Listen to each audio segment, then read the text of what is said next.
Evolution is a term to define only one organism, and that's the self. The self is the universe, the self is the Alpha and Omega, God and infinity. And that's the only thing that evolves, because we are all part of the self.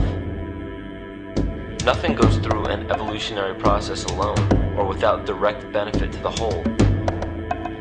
So when you begin to think that there's this controlling elite, this controlling hand behind the curtains leading the planet to destruction, when you think the end is near, the apocalypse, Armageddon, and when you think we as a species are doomed, it is not they, it is you that brought this about.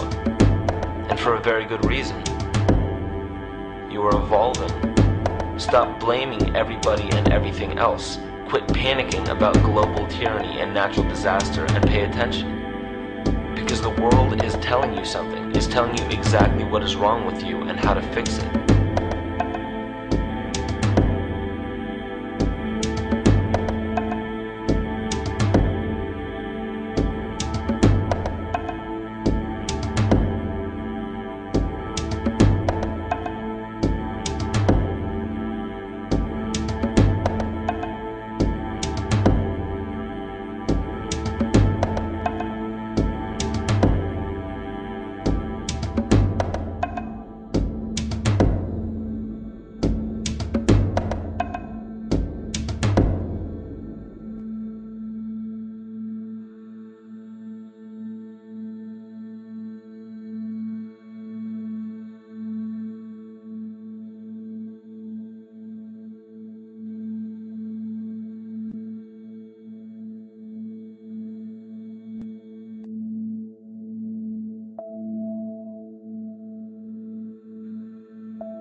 The Earth is believed to have formed 4.6 billion years ago.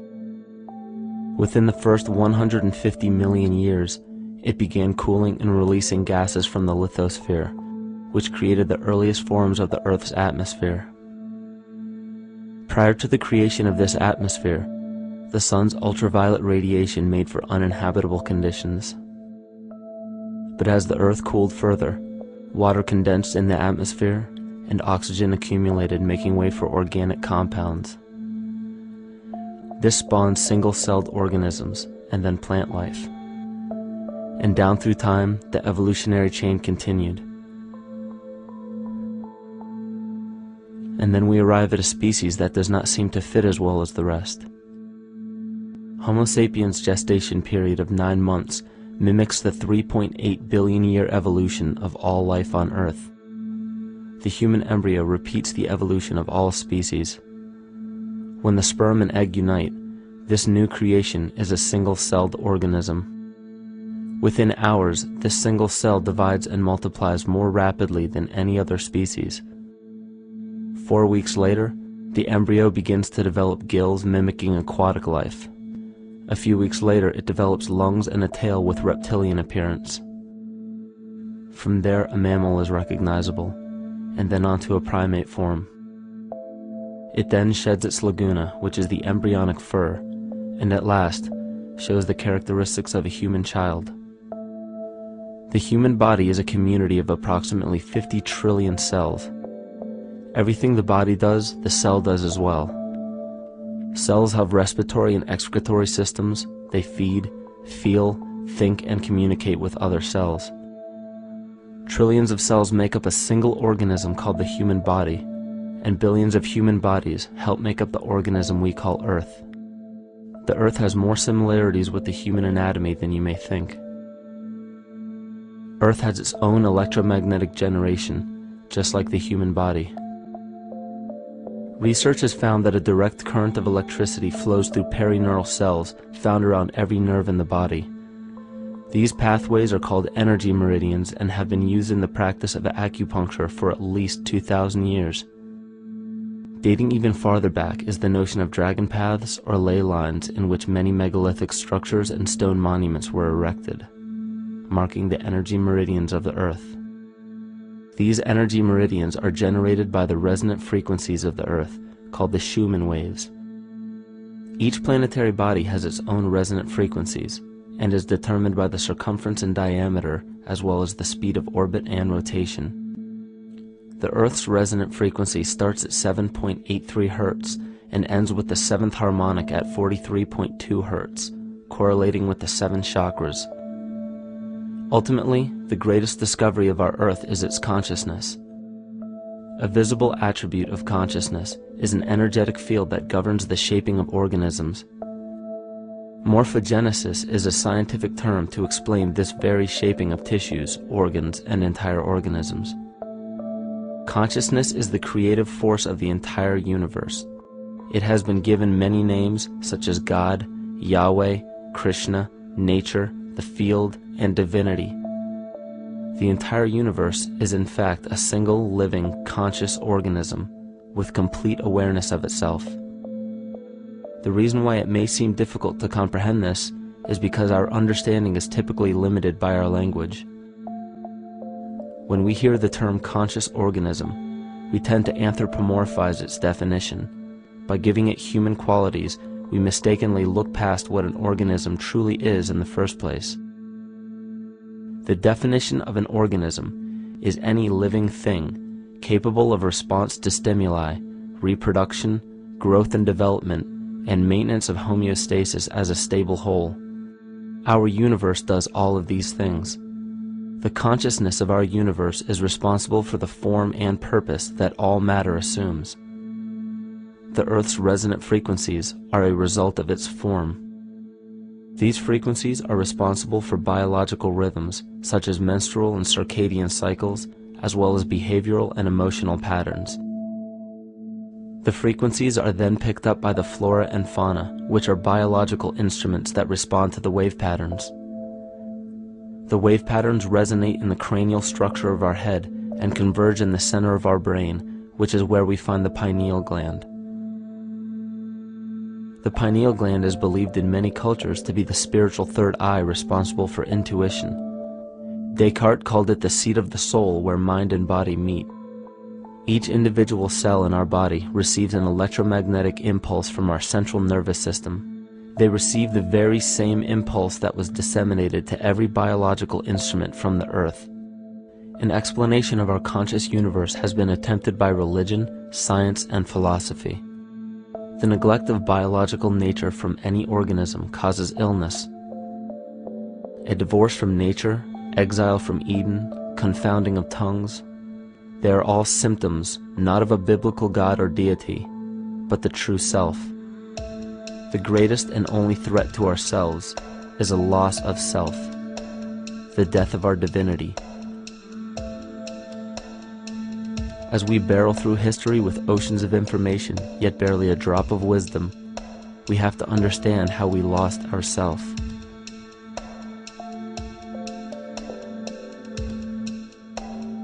In sacred texts and ancient scriptures left by our ancestors, we find an incredible link between stories of creation, a great flood, the war of the gods, the Messiah dying for the sins of man, end-time prophecies, and similar characters. These correlations show up in myths from cultures that supposedly had no contact with one another due to distance in geography and time. The common thread we find that connects all of mythology has its roots in the stars. One of the most revealing accounts is the battle of the gods in heaven and the ensuing flood. In the Bible, Lucifer rivaled the Lord and was defeated and cast down to earth. In the creation myth of the Enuma Elish, we find a similar story of Tiamat being defeated by Marduk and cast down to the abyss of Apsu. In chaos, Tiamat, the mother of them both, Apsu and Tiamat's waters were mingled together, meaning that the chaotic waters of Tiamat were somehow mixed with the sweet waters of Apsu. Apsu was the Sumero-Akkadian god of the abyss beneath the earth. Tiamat, also known as Lucifer, was known as a serpent or dragon and was defeated by Marduk. Marduk was the father of Nebo or Mercury, and Mercury is the same mythological character as the Zoroastrian Mithra, the Egyptian Hermes Anubis, and the Gnostic Hermes Christos. The most recent version of Mercury, however, is the archangel Michael in the Bible, who defeated Lucifer and sent him to the abyss of the earth, or hell. This story is steeped in astrological significance in the Bible and in many other ancient scriptures. This leads to an event in history that is recorded by many researchers regarding the cosmic upheaval and historic deluge. William Commonus Beaumont states, "The flood immortalizes the collision of a fallen planet, later termed Satan, actually a cometary body with our Earth."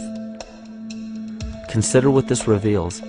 He postulates that a planet, later termed Satan, fell to the earth, creating the flood we see recorded in the Bible and other myths. Lucifer, or Tiamat, was a planet known to ancient cultures as the Glistening One, the dragon of chaotic salt waters. The light from the sun illuminated this planet's water, which gave it a glow that rivaled the sun's own light, which is where we hear about Lucifer rivaling the Lord. The Lord in this case being the sun, which sustains and gives warmth to the earth. The planet Tiamat, or Lucifer, was destroyed by a cataclysmic event that hurled the watery planet to the abyss of the earth. In the book of Enoch, it reveals, "And behold, a star fell from heaven, and when it fell to earth, I saw how the earth was swallowed up in a great abyss." The myth of the Ute Indians states, "The sun was shivered into 1,000 fragments, which fell to earth, causing a general conflagration. Then Tawats fled before the destruction he had wrought, and as he fled, the burning earth consumed his feet, legs, body, hands, and arms, until at last, swollen with heat, the eyes of the god burst and tears gushed forth in a flood which spread over the earth, extinguishing the fire." This myth resembles the translation of the Enuma Elish by Stephanie Daly in her book Myth from Mesopotamia, which explains that Tiamat's eyes became the source of the Tigris and Euphrates rivers. As written in the book of Revelations, "And there was a war in heaven. Michael and his angels fought against the dragon, and the dragon and his angels fought back. The great dragon was hurled down, that ancient serpent called the devil, or Satan, who leads the whole world astray. He was hurled to the earth." The Roman mythology of Ovid gives the story of Phaeton, which happens to be another name given to the watery planet Lucifer, or Tiamat. This story reveals that Phaeton was a child of the sun and wished to become the sun for a day.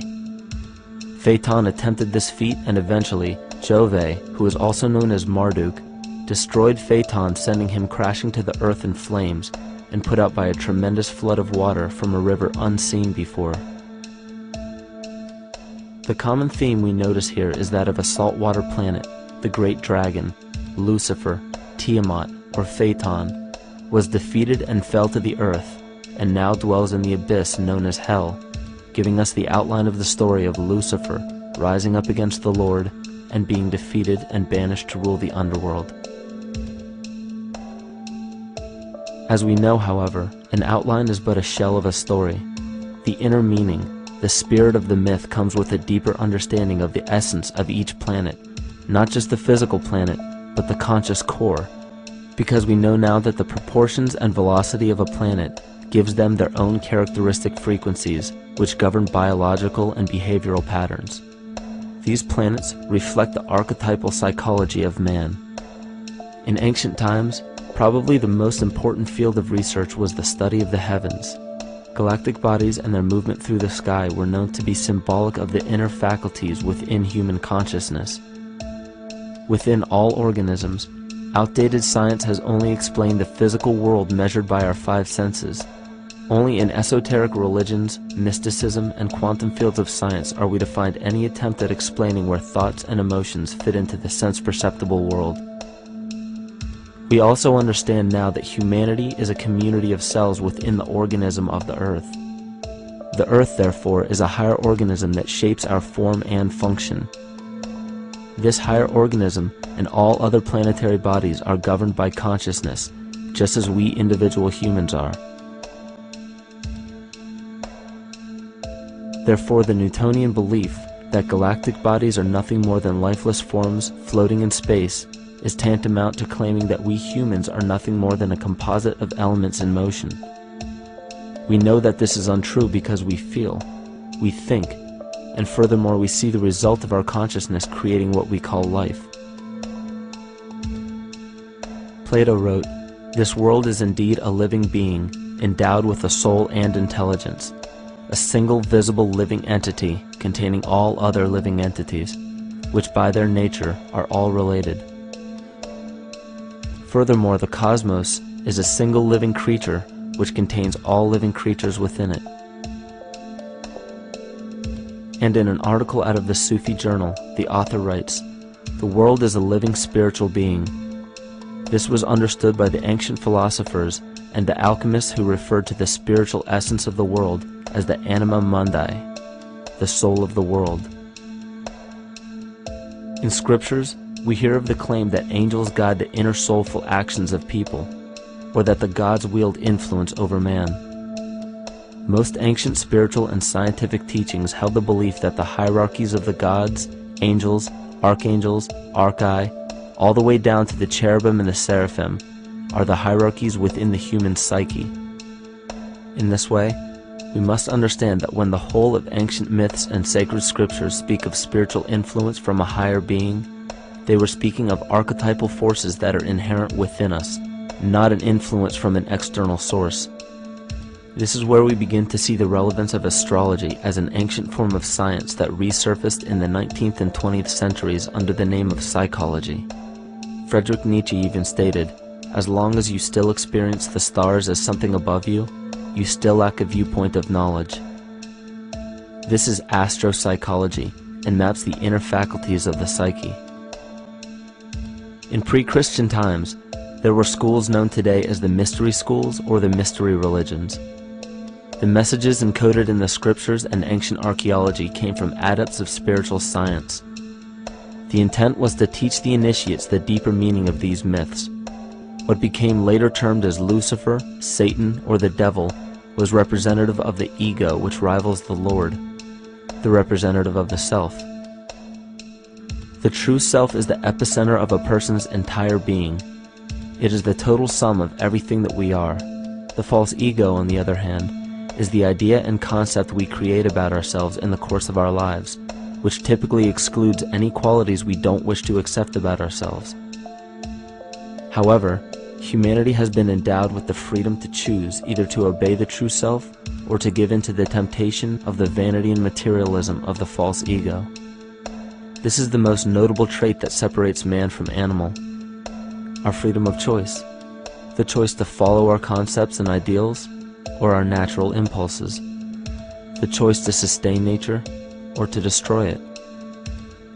This freedom of choice weighs on the fate of the entire organism that we call humanity. Cancer begins with a group of cells within a community that fail to communicate with the conscious signal of the organism. Those cells begin to grow out of control and spread to other areas of the organism. This very disease is evident in our world today. The cancer upon our earth is the domination of our false ego and our divorce from nature. Collectively, among every human, vanity leads to segregation and competition. Competition leads to fear and greed.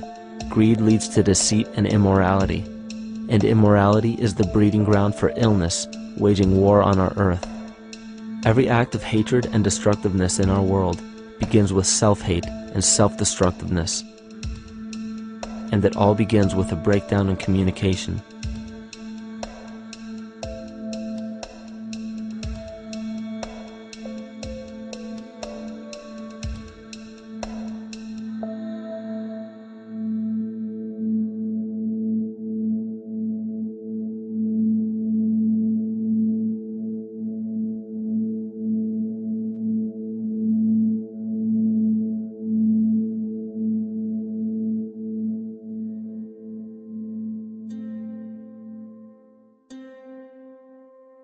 In nature, all that we perceive with our five senses is a result of two fundamental principles.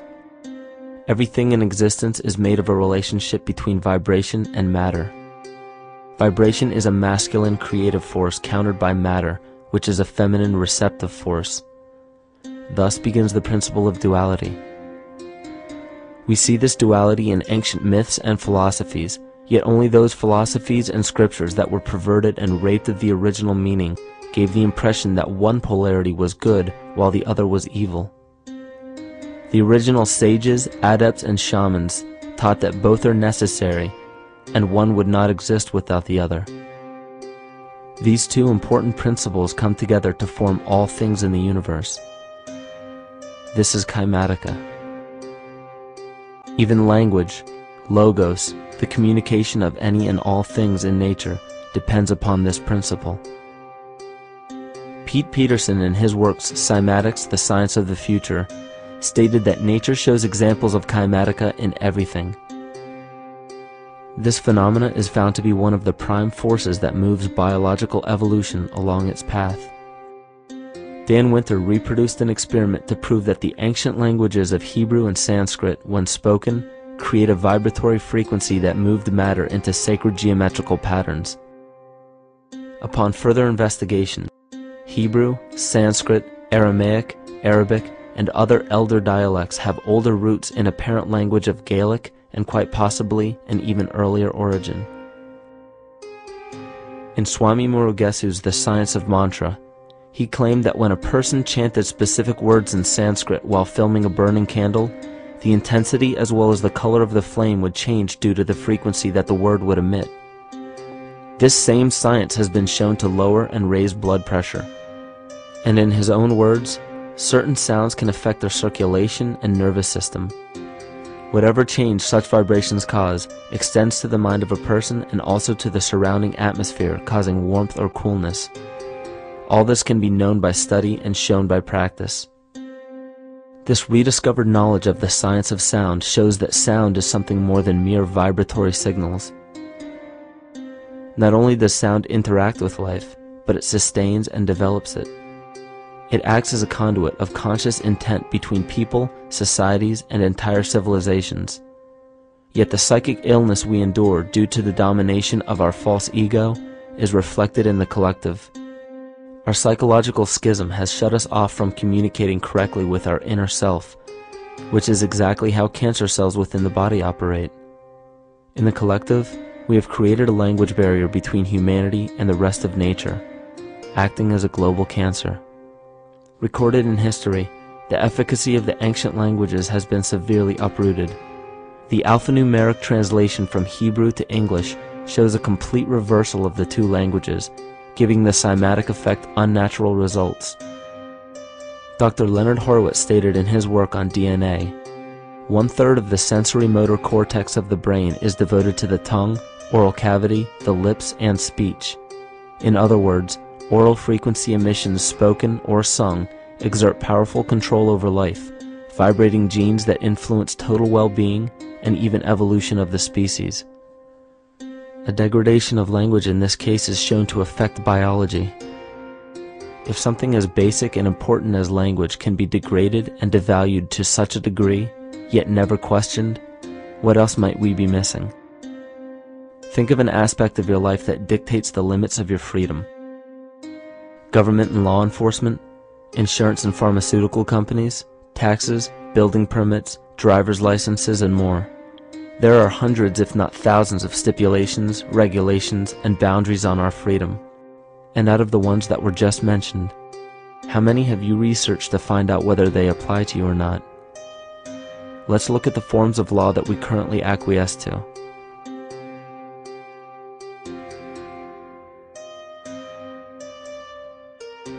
A common misconception among people is that any rule or regulation that governs them falls under one category: law. But there are many other forms of law that people abide by without realizing that they simply do not apply to them. Another misconception is that a nation's constitution gives us our rights. A constitution does nothing more than list the rights that we already have. We are born with inalienable rights, endowed to us by our Creator. They are not given to us, and they cannot be given away. The most a person can do with a right is choose whether to exercise it or not. Maritime admiralty law is what's known as the law of the water. It is superseded by civil law and only applies to those who willingly contract themselves into it. The definition of admiralty law is a body of private international law governing the relationships between private entities which operate vessels on the oceans. Let's look at how and why a form of law that is fashioned to govern corporations, businesses, and vessels has imposed its rule over natural human beings. This is all done through a form of word magic. A simple perversion of language has made it possible to convince people around the world that these alternative laws apply to them. One of the predominant beliefs in modern culture is that licenses, permits, registrations, and other forms of documentation are required to operate motor vehicles, use public roads, build structures and establishments, engage in free enterprise, and much more. Sadly, these beliefs are based on little to no investigation whatsoever, and are false. This belief structure is perpetuated by maritime admiralty law. This form of law was originally created to govern ships docking in foreign nations for the import or export of products and resources. It deals with banking and merchant affairs, not civil affairs. When a product is taken off of a ship and brought into a foreign land, that nation takes custody of the resource and accounts for it with a certificate. That certificate marks the birth date of that product in the custody of the respective nation. Think of why it is supposedly required to have a certificate of live birth in the first place. The Barron's Dictionary of Banking Terms defines a certificate as a paper establishing an ownership claim. So right there, we notice that everyone with a birth certificate is defined as being owned. People are used as collateral with other nations because the U.S. is bankrupt. The United States declared bankruptcy on March 9th of 1933. At this point, the U.S. began taking out loans from a private, non-government affiliated corporation called the Federal Reserve. With no money to pay back the loans, the United States began using the citizens as collateral. All birth and marriage certificates are literally warehouse receipts. Just look at the similarities of warehouse receipts and birth certificates. Both document the date of issue,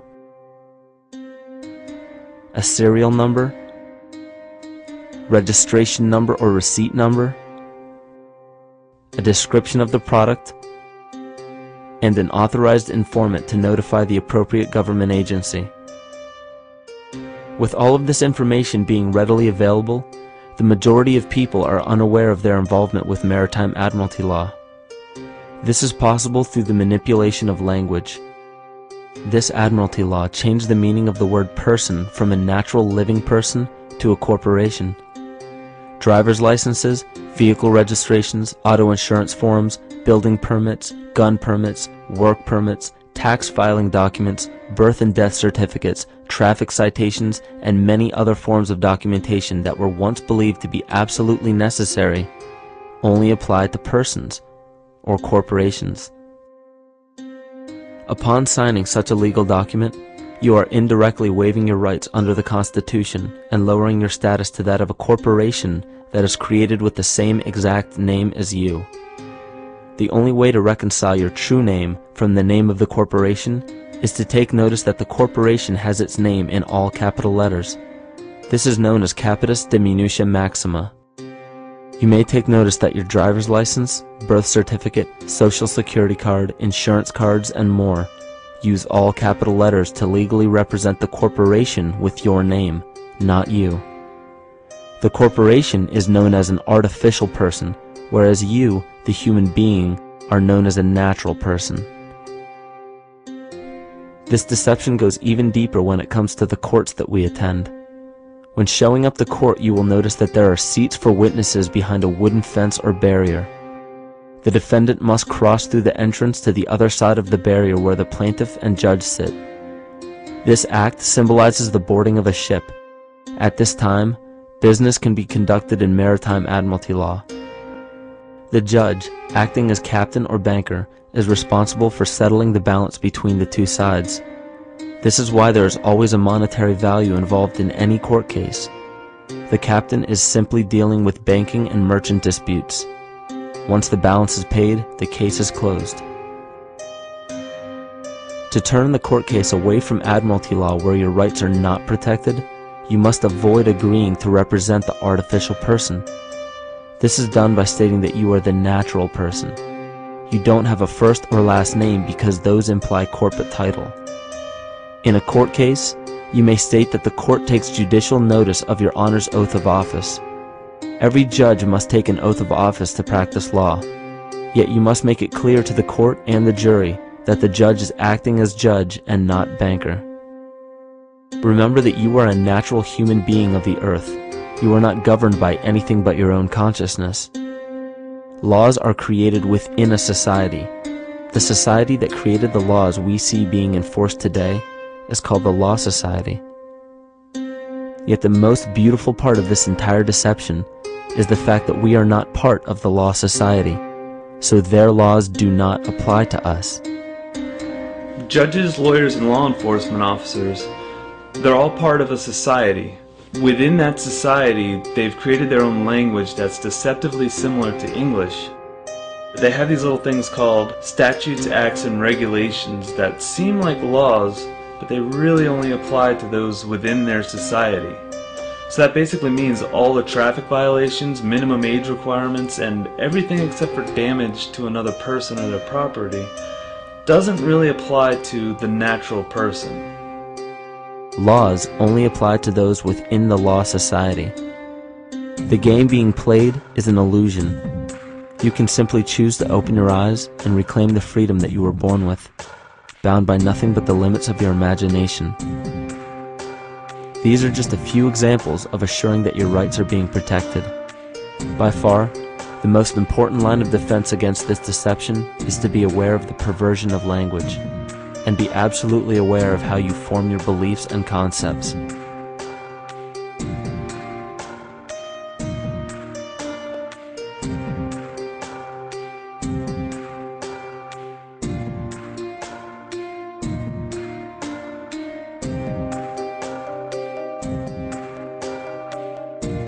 In all forms of the perversion of language, there is a mirror reflection of this in the microcosm of the psyche.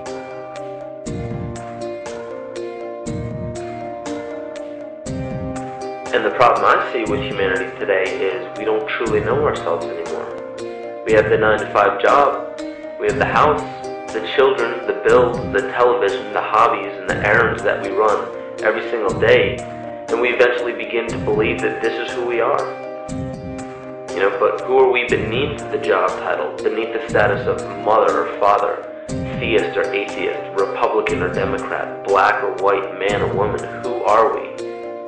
Who are we deep down inside? We don't know, because every time we hear an answer that we don't want to accept about ourselves, we deny it. We'll pass it off and project it onto somebody else and judge them for it. This is repression, and we see what repression can do to us on an individual level, but what about on a collective level of humanity? What happens when the whole world refuses to see what they truly are on the inside?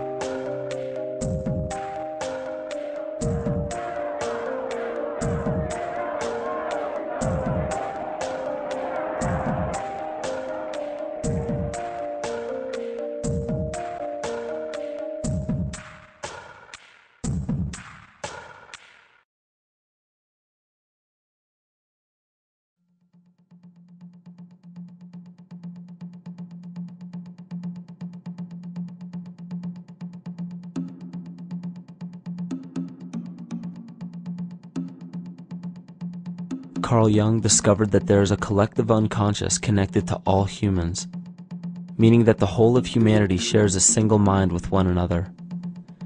This is evident in the world through accounts of shared mythology and symbols, the study of morphic fields, and with the science of kinesiology.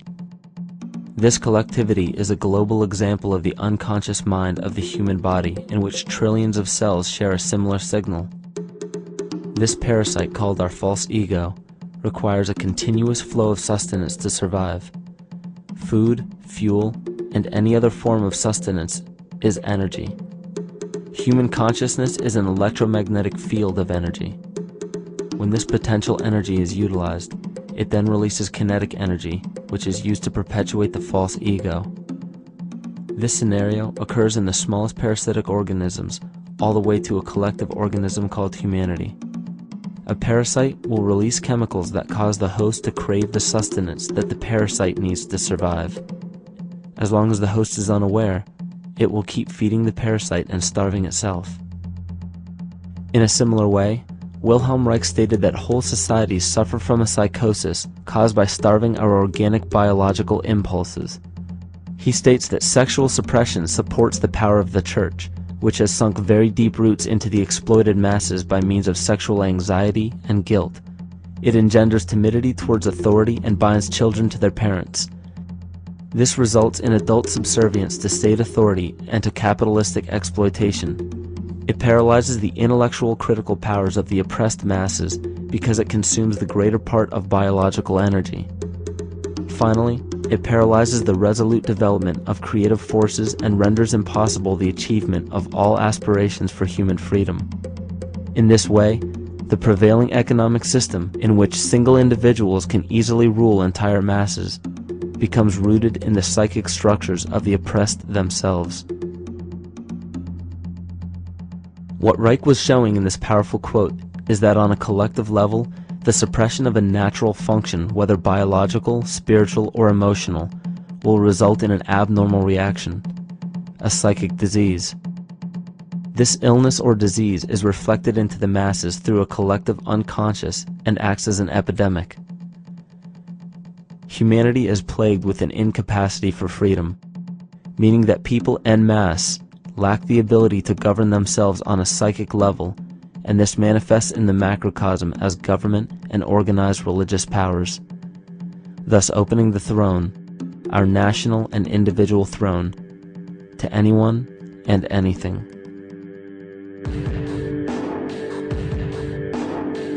Enter the infamous rulers of the earth, the patriarchs of civilization, political, social, economic, and spiritual dictatorship, psychic tyranny. This simple illness within our psyche, this lack of responsibility and neglect of basic human freedom, has made way for every tyrant that has ever held rule over people on this planet.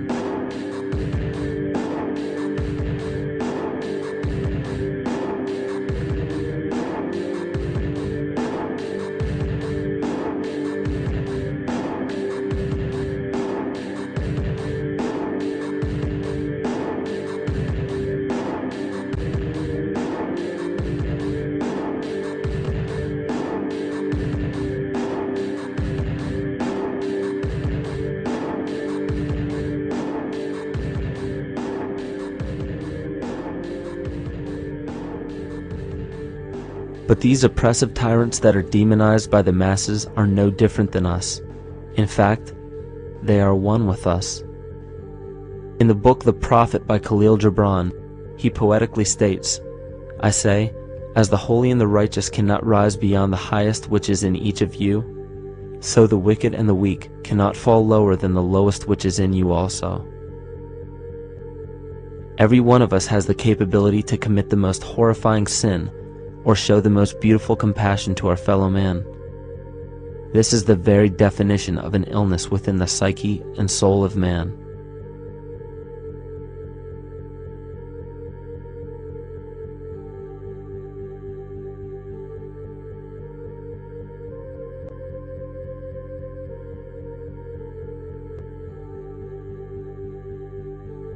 Think of any position of power that you believe to be above you.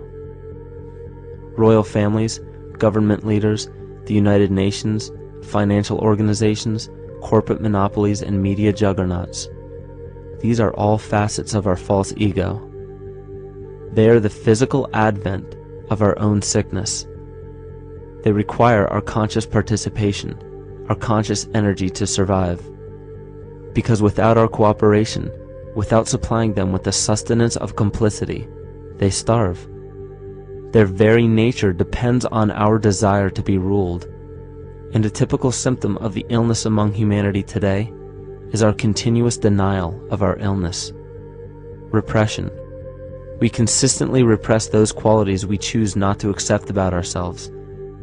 This is why it is so difficult to see the false ego and its multiple manifestations for what they truly are.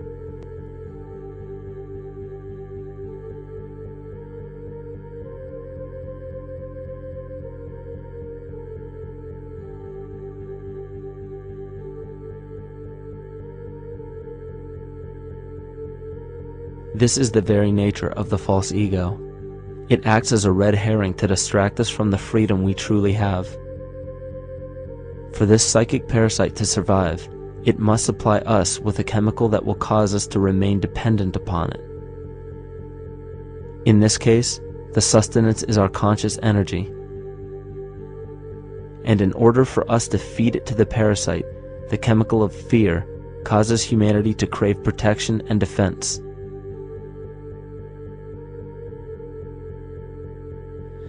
The functions of the body to survive can be broken down to two basic functions for any organism to survive. You have to be able to grow, maintain yourself, take care of your biology, but you also must be able to protect yourself, so that if you're just growing and you can't protect yourself, you'll become food for something else. So the survival involves a balance between growth and protection. Through the history of human civilization and through human evolution, we recognize that our nature is to be in a state of growth, and that our protection is only supposed to be used to, help us out of that threatening moment. You can't be in growth and in protection at the same time. So the significance is, when we see a need of protection, the stress hormones in the body shut off the blood vessels in our viscera or gut, which is the part of the body for growth. Well, the issue is, if you took the blood from the viscera and moved it out to the arms, then you left no blood in the viscera. That means no growth. But you're ready to fight. And when your fighting is finished, then the blood returns back to the viscera and you grow again. But in the world that we live in today, it's 24/7 fear.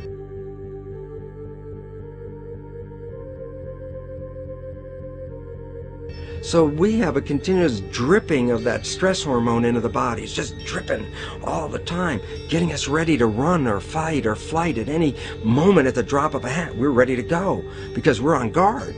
Well, the problem is, what does that mean about your allocation of energy? And it says, we're spending most of our energy in protection. You cannot survive if you're in protection all the time.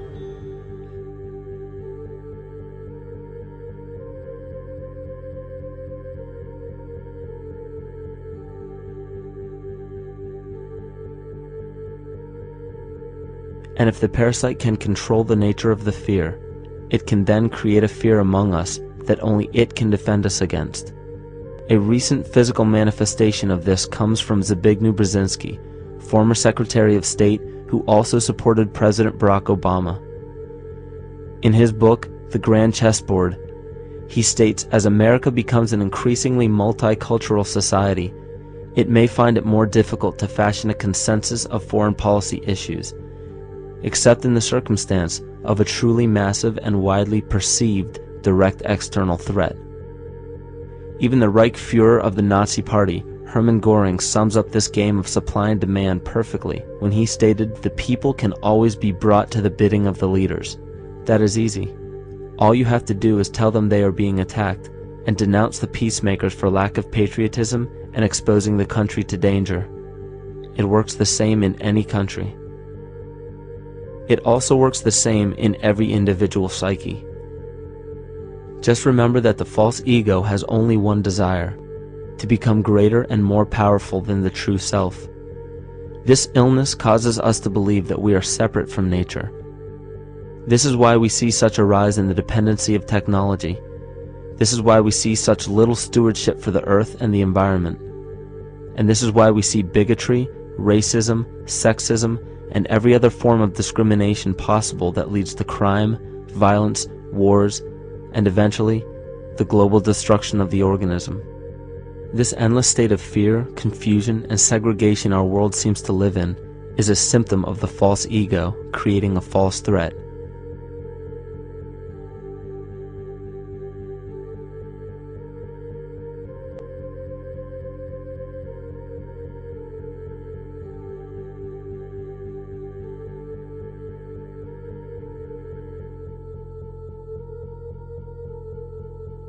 many of the United States presidents have blood relations with each other.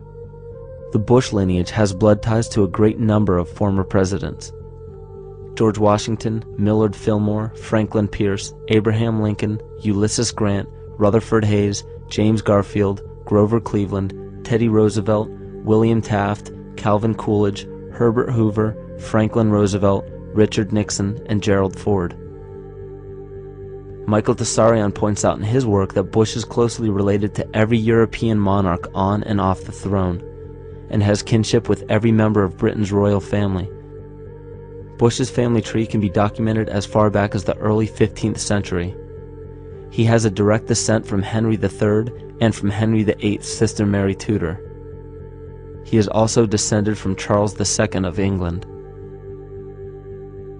And we also find that George W. Bush is a direct descendant of Godfrey de Bouillon. Godfrey was the first king of Jerusalem after he recaptured it from the Saracens, which was the name for the Islamic faith during the Middle Ages. It is interesting to note that the current occupation of the United States in the Middle East was re-established by the same family, George Bush Sr. in 1991, and again by George Bush Jr. in 2003. George Bush Jr. is then found to be a cousin to both opposing candidates of his 2 terms in office, Al Gore and John Kerry.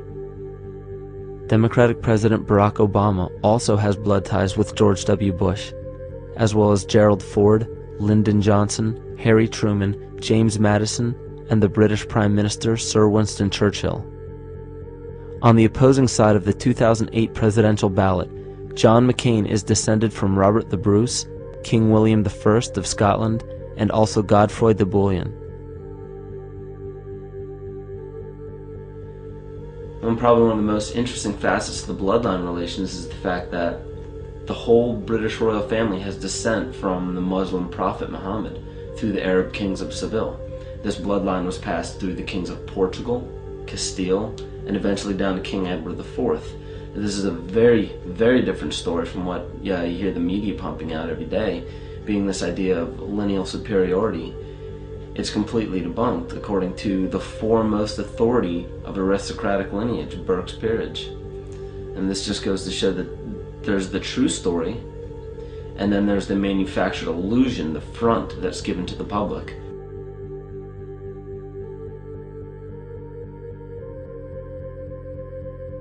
These blood ties go on and are documented thoroughly through literature such as Burke's Peerage and other comparable books. The point of all of this is that we find not just the same people, but the same intent within the people who have held high positions of monarchy, dynasty, aristocracy, and democracy in the past and present, and they are all related by a physical and symbolic link. This bloodline carries the symbol of our illness.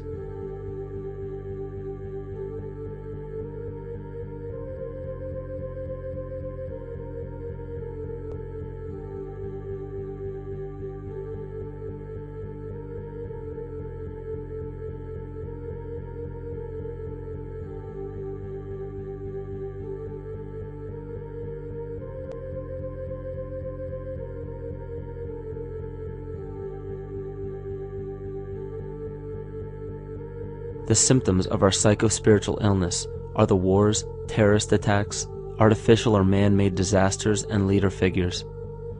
As long as the people remain oblivious to their inner drives and inner nature, they will always fail to recognize why these events take place and why these figures rise to such powerful positions.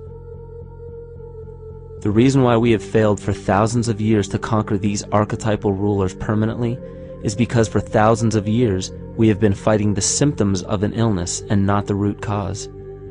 For every corrupt government that falls at the hands of a revolutionary, oppressed people, 2 more will rise in its place every time, because the root cause of a corrupt government does not exist in the individual leading that government. It exists within the psyche of every individual, because an unaware host to a deadly parasite will do anything to avoid accepting his own incapacity for freedom.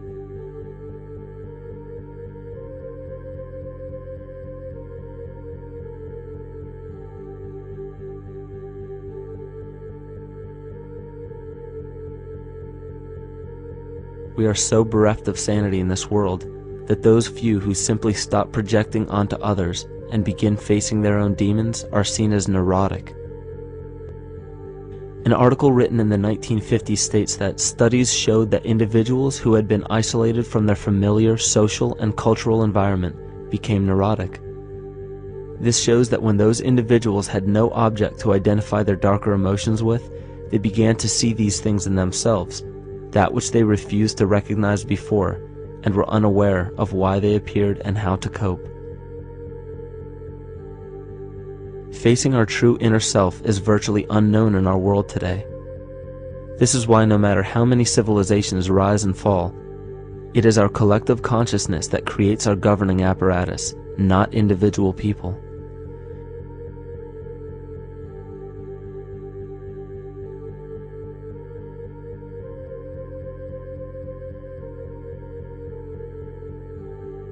And after countless attempts, you would imagine that people would realize that a physical retaliation may not be the solution.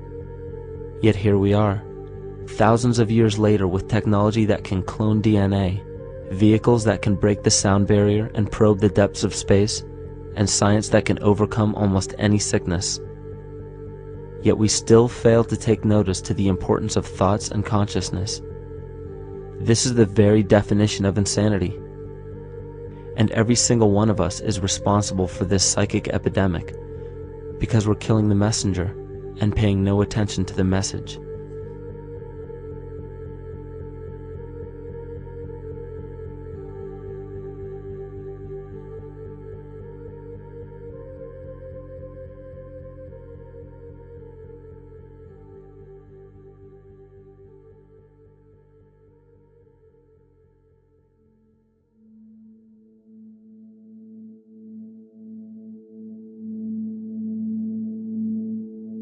During the 1990s, 3 Nobel laureates in medicine advanced research that revealed the primary function of DNA lies not in protein synthesis as widely believed for the past century, but in electromagnetic energy reception and transmission. Less than 3% of DNA's function involves protein manufacture.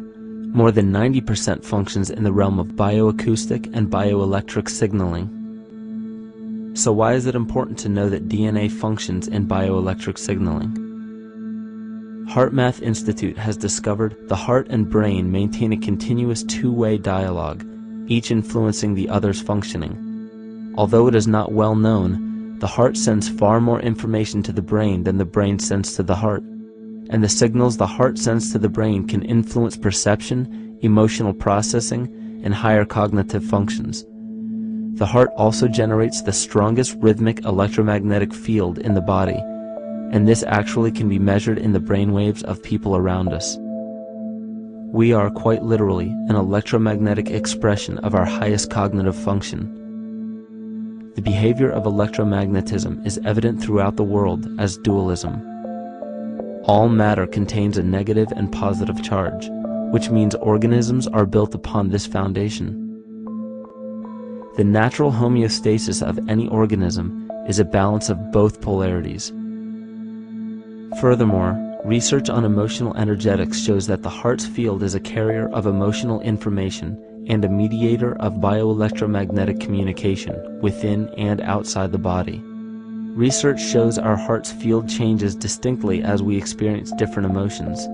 It is registered in people's brains around us and apparently is capable of affecting cells, water, and DNA studied in vitro.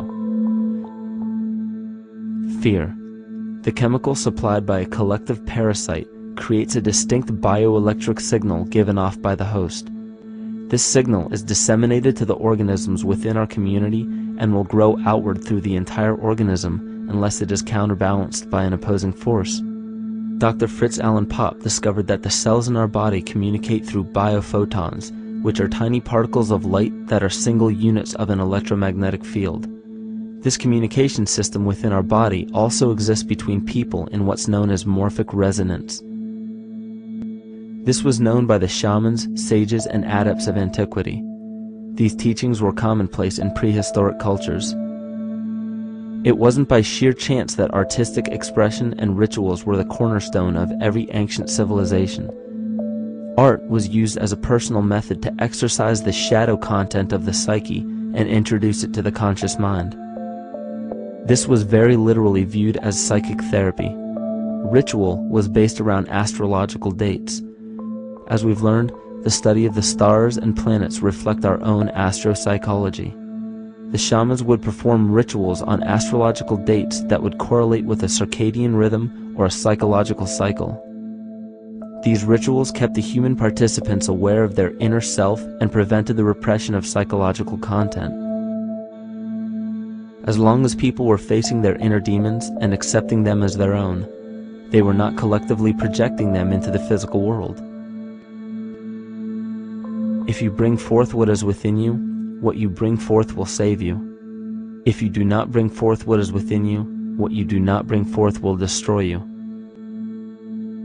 The progeny of our psychological disease began growing rapidly after a series of catastrophes forced the collective into a somatic state of fight or flight. This lowered the immunity of the population by introducing a state of immense stress. Our body becomes more susceptible to illness under stress. In this manner, humanity fell ill when entire bodies of land were swallowed up by the floodwaters. This uprooted many tribes, chiefdoms, and civilizations from their homes, and their ritual practices that were used as a conduit for psychic wellness were put on hold in order to survive the catastrophe and seek new homes. The shamans were spread to many new areas of the world. This information has been suppressed. We are made to believe that advanced civilizations such as ancient Egypt and the Mayans of Mesoamerica came about with no prior rudimentary remnants or evidence of evolving intellectual artifacts to bring them to their peak. We are meant to believe that their incredible knowledge of mathematics, astrology, agriculture, economy, polity, and architecture came out of nowhere. This leads many researchers today to the understanding that the origins of these civilizations have been suppressed.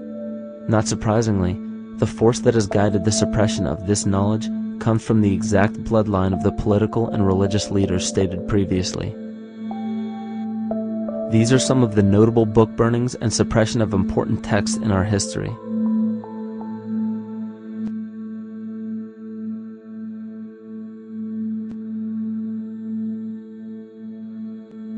Yet after all of this suppression, there are still remnants of the dispersion of elder civilizations in nearly every country. There is tremendous evidence of ancient cultures visiting North America long before the conventional belief of European colonization. Barry Fell states in his book America BC, there are ancient inscriptions now being reported from nearly all parts of the United States, Canada, and Latin America, written in various European and Mediterranean languages in alphabets that date from 2,500 years ago. William Commonus Beaumont wrote, "The Toltec and Maya civilizations never originated on American soil, but appeared there full-blown, with a well-defined art and system of hieroglyphic writing which possesses affinities with Egyptian. It is found that there are thousands of prehistoric sites across New England and several other northern states showing inscriptions, carvings, and mounds created by Druidic mariners as far back as 800 BC. To suppress this information further, it was not only imperative for the bloodline to burn the documented texts containing true historical information, but to wipe out the cultures that derived from these ancient shamans. The most devastating genocide ever endured was and still is the annihilation of shamanic tribes. We've lost our traditional roots and don't know about ritual. The dragon dances and the ghost dances of the Native American Indians, what do you think that was all about? All the shamans of the world, when they do their rituals, they're doing that. Their work, harmonically through dances, is to strengthen the immune system of the earth. You know, but they've been all murdered. So that was why in the 17th century, exactly the same period I'm talking about, there was an all-out agenda that when you come across indigenous people, you annihilate them. Columbus was sent on his expedition along with agents of the crown to disrupt the lives of the natives and seize mineral resources. He visited every island in the Caribbean, depleting the gold and taking as many slaves of the native Taino tribe as possible. 5 million natives were murdered within 3 years, according to Leah Trabeck. Within 15 years, the Arawak tribe of 250,000 was completely wiped out. The population of the United States prior to European contact was greater than 12 million. 4 centuries later, the count was reduced by 95% to 237,000. From 1494 to 1508, over 3 million people had perished from war, slavery, and the mines. Who in future generations will believe this? I myself, writing this as a knowledgeable eyewitness, can hardly believe it. My eyes have seen these acts so foreign to human nature, and now I tremble as I write. Another agent of the false ego bloodline was Hernando Cortez, who decimated the Aztec tribe and plundered their mineral resources. This again was the case through Cortez's second cousin, Francisco Pizarro, who conquered the Incan Empire in Peru. These atrocities are seen throughout Africa, New Zealand, New Guinea, East Timor, and are still seen today in Canada. This was a deliberate attempt to bury any surviving remnants of the ancient world and our true history. It is a naive mistake, however, to categorize and blame everything and everyone involved with politics or religion for this suppression of knowledge. It is only natural for people to crave spiritual understanding when there are so many manufactured missing links and perversions in the spiritual text today. And due to this void of spiritual wisdom, honest and moral people who are simply trying to understand their place in this world become the prime consumer market for those who wish to exploit this vulnerability. The ego is something that is it's insecure. It's something that is in need of control. The ego actually is an inferior thing, but it's trying to act like it is something that is superior. Hence this schism occurs between the ego and between the unconscious or the self. There's a kind of a messiah complex at work here as well, I feel, that we project the savior type ideal on someone, and we expect them to save us, and we're not willing ourselves to kind of deal with this and get to the root of why we perhaps feel insecure, or why we feel we don't have enough power to run our own lives, basically. If we look at the New Age movement, for instance, which is another kind of trap in all of this, where people might end up actually, they're looking for something so bad that they're taking all these things that are handed to us or to them, but it's not really based on any real understanding. It's still kind of coming from a religious type of perspective. People are genuinely seeking something new. They're genuinely seeking a new type of spirituality, or to better themselves, or to change something, but this is being hijacked. And what they actually do is that they lead you into another type of group mentality or a new age religion, whatever it is, and people still are not able to kind of really break free from that and follow their own journey or their own path, which I think is very important in all of this.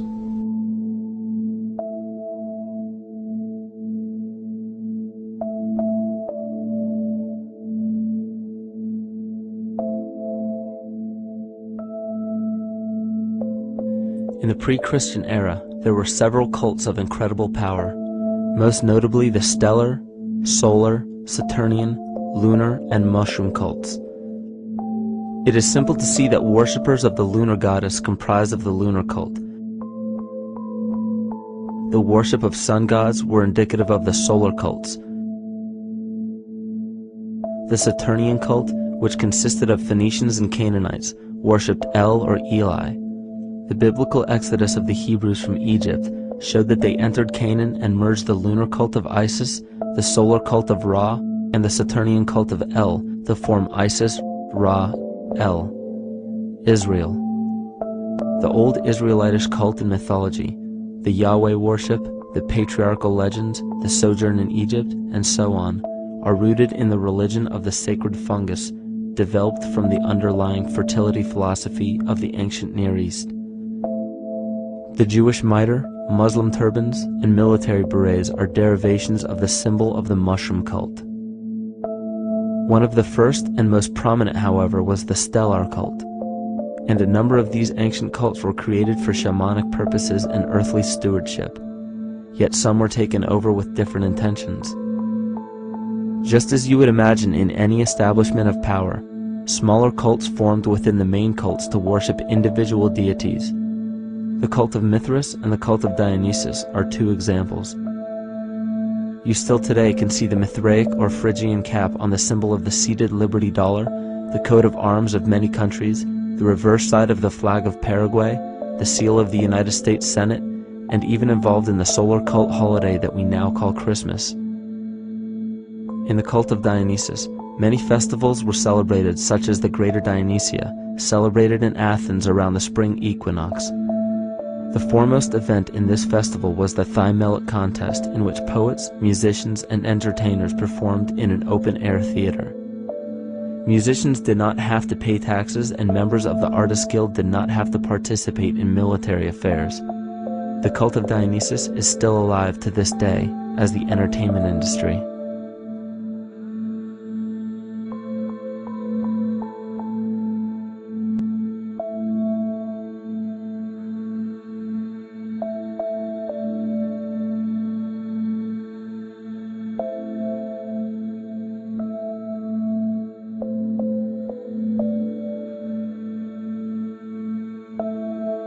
These cults still exist in many important positions of power throughout the entire civilized world. Yet the most important function of these groups is to manufacture the consent and complicity of the people. The conscious mind is the creative mind. It's the one that has your personal identity into it. It does the real thinking. And then there's a subconscious mind. Well, there's no entity in it. The subconscious mind is the equivalent of a tape player. It records behaviors, and then at the push of a button plays a behavior. It's automatic. It's a very convenient thing, because then we don't have to relearn all the time. Once you know it, you can make a pattern. The problem is that the basic patterns of belief and behavior that are programmed in the subconscious mind came from our teachers, primarily our parents, our family, and our community.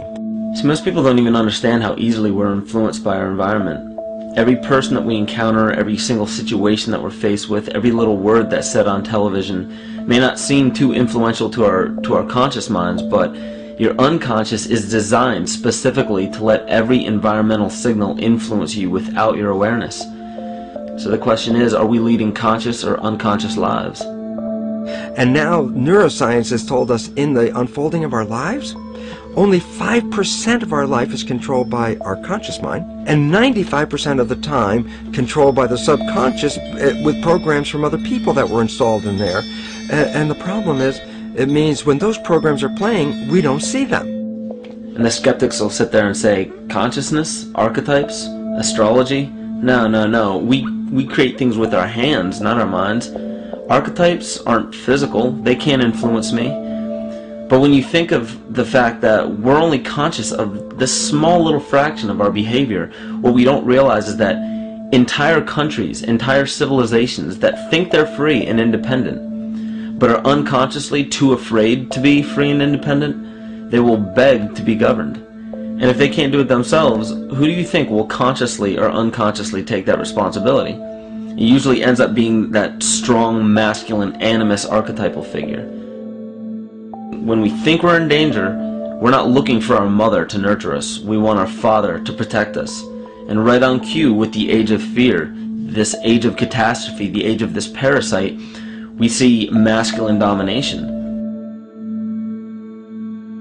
And one of the primary conduits for giving our responsibility and our conscious energy away is money. We surely don't want to admit that our dependency on money is flawed, because that would imply that the fault is our own. And God forbid we take responsibility for our lives, so we blame the money. This is the cornerstone of the entire illusion being built around us by the false ego. Money is said to be the root of all evil, yet it cannot be evil because money is only a symbol. Symbols carry only the faith and spirit of the observer. This means that the symbol of paper money evokes and surfaces the evil intentions and inherent flaw of our false ego. Money only exists because we agree to accept it as valuable. And to further illustrate our incapacity for freedom, we've given the control of our faith-based money to a private corporation instead of the federal government. There is no law stating that we have to use Federal Reserve notes as currency. We choose to because we fear the alternative: independence.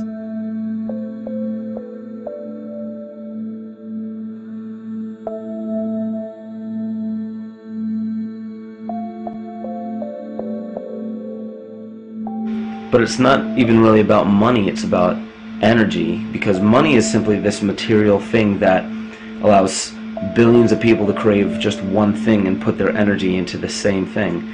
It's not the plasma TV or the house or the lifestyle or the job or the significant other or the status that we're really after, because we know that we're empty.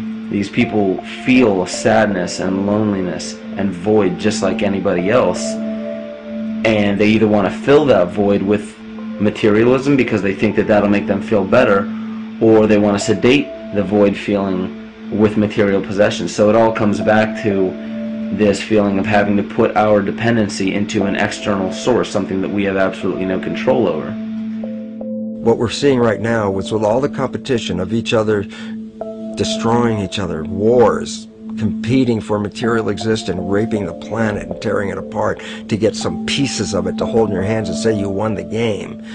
Every one of those moves is destructive not just of the planet but of human civilization, because human civilization will thrive with cooperation and will die with competition. And if you operate from these truths, then you end up with the extinction that lies before us. You see, we all have demons, so to speak. We all have inner demons in our lives, but we expect to see devilish monsters or dark apparitions when you think of a demon, kind of like what you'd see in the cinema. But our demons are really the people in our everyday lives, the people that we argue with, the people that we envy or hate, the ones we physically or emotionally harm in some way, shape, or form. And it's not because we envy or hate qualities in these specific people as much as we hate the fact that they remind us of ourselves. They reflect qualities about ourselves that we wish we had more of, or that we wish we didn't have at all. So what do? We alleviate that pain not by fixing or fighting our own demons, but by harming the people that remind us of our demons, by harming the people that remind us of the things that we don't like about ourselves. And when we become frustrated that we're not in control of our emotions because we don't really know what's affecting our emotions, we take it out on others. We take it out on absolutely anything else that can show us or act as a catalyst for our hatred. And so we do the same thing to animals. Animals are perfect because they can't defend themselves. And it's a perfect catalyst for our inner aggression, our confusion, our hatred. Just take it out on something absolutely helpless. Just imagine how unconscious a person has to be of his or her actions to torture or mutilate or brutalize any living thing.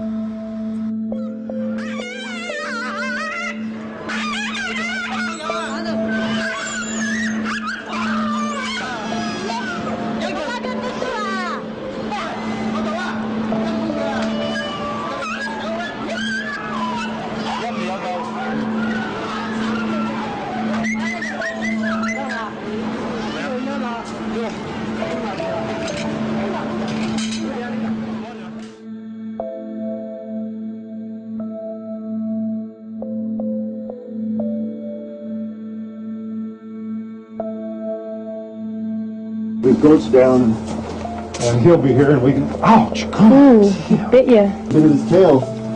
Is it common with their kids, maybe? He's a big guy. That's a real. Think of the lack of compassion you must have towards life in general to be able to feel no semblance of sympathy towards entire populations, let alone just individuals or individual animals, entire populations of species that are bred specifically for the purpose of commodity. But I'll tell you what's even more dangerous is not so much the people carrying out this cruelty, because that's already been established. That form of hatred and cruelty has already been established and it's already known. What I'm really worried about is the people who are against inhumanity, the people who are against animal cruelty and feel self-righteous enough to think that it's justified to inflict harm or even wish harm on these people. Because those are the people who take unconscious cruel behavior to a whole new level of conscious cruel behavior that's perfectly acceptable in their minds, because they feel that it's their job to bring other people to justice, like they're an authority figure of some sort. Those are the people who will have a much harder time figuring out why they harbor so much inner hatred and resentment. They don't seem to realize that it's just another form of the same exact hatred. So to keep from facing our inner demons consistently, what do? When we begin to realize, hey, wait a minute, maybe it's not alright to inflict harm on any other living thing, then the ego has to come up with a more esoteric form of cruelty to trick us into displaying the same form of self-hatred, the same indignant attitude, but just in another way and towards another group of people. But the emptiness will always find a way back in, and people will always start to feel restless again, no matter how many times they transfer blame to yet another person or yet another group. We need chaos in our lives. We crave destruction. We beg for catastrophe. Because if we don't have these things to act as a form of exorcism or a catalyst for us, we start to notice these things in ourselves, and that's what we don't want. You see, we can deal with wars. We can deal with terrorism. We can deal with stock market collapse and economic collapse. We can deal with these things. But once we start to notice this chaos within ourselves, that's what we're really afraid of. We'll take 1,000,000 September 11ths over one moment of true insight towards our self-hate.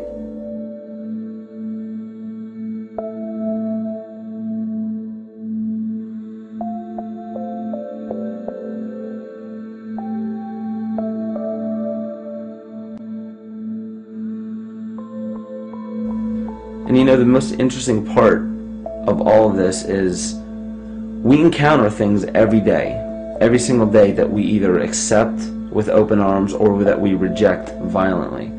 The interesting part is not really what we're accepting or rejecting as much as what it is inside us that makes us feel compelled to a certain thing or repelled from a certain thing. There's this fundamental dual behavior of muscular strength or weakness, attraction or repulsion.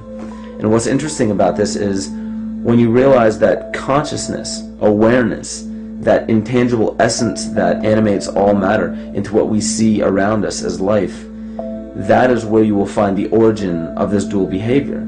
It's been explained as the inhalation and exhalation of Brahma, the contraction and the expansion of Ahriman and Lucifer in an anthroposophical setting, the active and the passive qualities in electricity, the masculine and feminine qualities, yin and yang, existence and nothingness.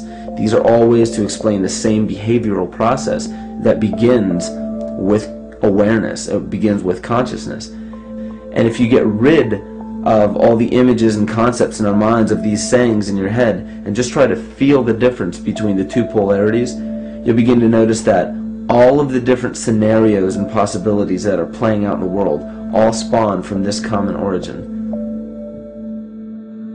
You'll have 1,000,000 people telling you why the Bible is supposedly the Word of God and that you should follow it word for word. And then you'll have another 1,000,000 claiming that it's a form of mind control and not to believe any of it. Everybody will tell you to beware of this or watch out for that. This is good information, this is bad information. And I just have to wonder, what makes anyone an authority figure enough to say that something is true or false? And why are you denying or accepting anything based on the suggestion of another person? Why aren't you making that decision for yourself? Information is information. There's no such thing as good or bad information. It's all what you do with it. I say let everything be your Bible. Give every piece of information, every person, every event or scenario or situation an honest and open mind. Because then it's your responsibility to respond to it in the way that you choose. Not following the herd, not following convention, it's your responsibility. And that's the point when, no matter how many people tell you you're wrong or right, you're not dependent upon their approval. If we at least question our own actions, question our own thought process, and make a conscious decision to what we feel is right every single day, that's what I believe to be divinity. That's true shamanism. And that, to me, is what it really feels like to be alive.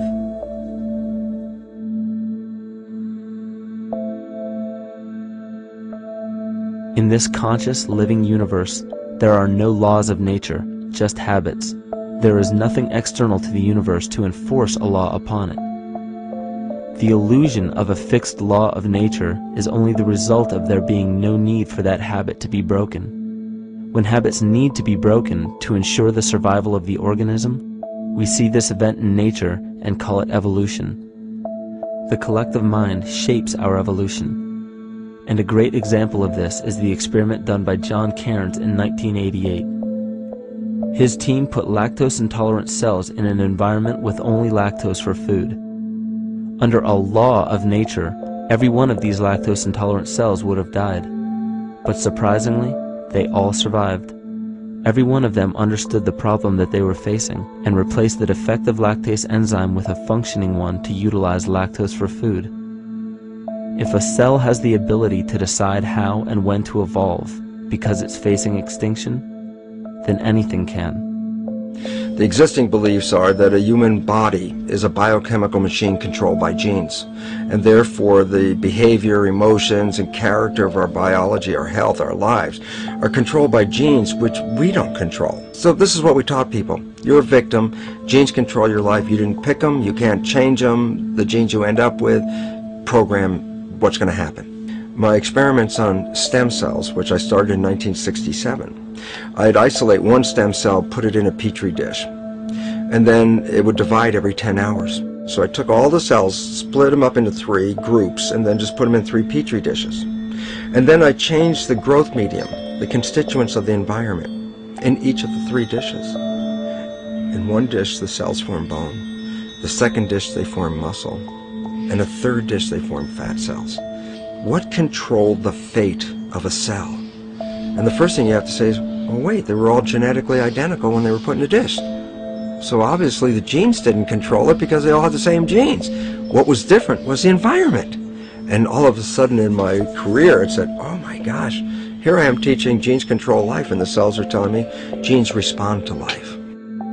And since you can control the response, you can control your life. It's how you read the environment, how your mind perceives the environment. And if you understand this, then you could lead yourself to the most wonderful expression on this planet, to be fully alive and fully healthy by just how you respond to the world.